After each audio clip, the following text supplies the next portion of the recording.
बिहार में सीटों के बंटवारे को लेकर के लगातार राजनीति भी हो रही है, असमंजस की स्थिति भी बनी हुई है। एनडीए खेमे में सीट बंटवारा हो भी गया है, लेकिन वहां पर भी सवाल हैं। वहीं इंडिया गठबंधन में अभी भी जो सीटों के बंटवारे को लेकर के कहा जा रहा है कि जल्द हो जाएगा। जेडीयू के वरिष्ठ नेता केसी त्यागी जी हमारे साथ में हैं। सर, सबसे पहले जो है एनडीए में तो सीट बंटवारा हो गया था, लेकिन अभी भी ऐसा लग रहा है कि सब कुछ सही नहीं है। देखिए, बीजेपी का और जेडीयू का जो गठबंधन है वो 30-35 साल पुराना है। हमारे उनके बीच में कभी मतभेद नहीं रहा। हम उसके जन्मदाता हैं, उस एनडीए गठबंधन के।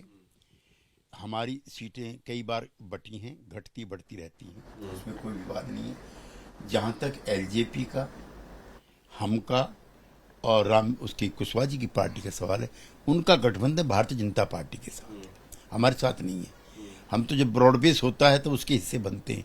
लिहाजा भारतीय जनता पार्टी का जो कुशल नेतृत्व है वो इन समस्याओं को 1-2 दिन में सुलझा लेगा, ऐसी हमें उम्मीद है। लेकिन सर, इस सबके बीच में जानकारी तो ये भी आने लगी है कि नीतीश जी भी जो सीट बंटवारा हुआ है, जो सीट नंबर्स है, उससे जो ज्यादा खुश नहीं है। इस तरीके की जो जानकारियां लगातार सामने आ रही हैं कि कभी जो है जेडीयू हमेशा से बड़े भाई की भूमिका में थी, इस बार दोनों जो है जुड़वा भाई हो गए हैं जेडीयू को। हम बड़े ही भाई की मुद्रा में रहेंगे।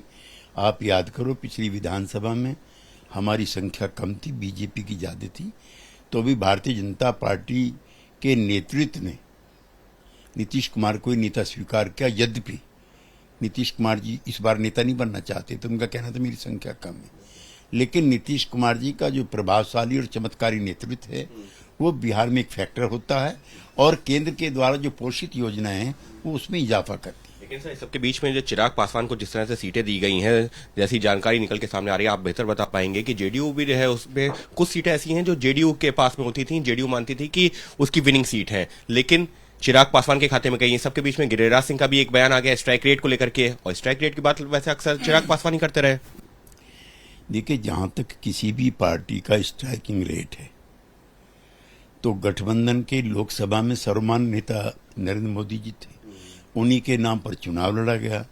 लिहाजा किसी एक घटक को इसका श्रेय देना वो ठीक नहीं। बिहार में उसी प्रकार से पूरे गठबंधन के नेता और चमत्कारी नेतृत्व नीतीश कुमार का है, तो हमारे बीजेपी में उस तरह से भी कोई टकरात नहीं है। लेकिन जहां तक कुछ सेलेक्टेड सीटों का सवाल है, जनता दल यू ने भी मेहनत करके आरजेडी से अलग होकर के एक स्वतंत्र जन आधार बनाया, जिसमें महिलाएं, अति पिछड़े आदि शामिल हैं।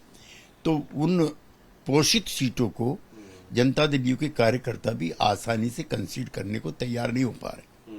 और शायद यही वजह है कि उन्हीं सीटों को लेकर के पेच फंसा हुआ है, क्योंकि उसमें से कई सारी सीटें चिराग पासवान के खाते में आ गई। नहीं, हमारे नेता हैं वहाँ पे विजय चौधरी जी, उनका मैं वक्तव्य देख रहा था कि आज शाम तक सीटों का आइडेंटिफिकेशन भी हो जाएगा।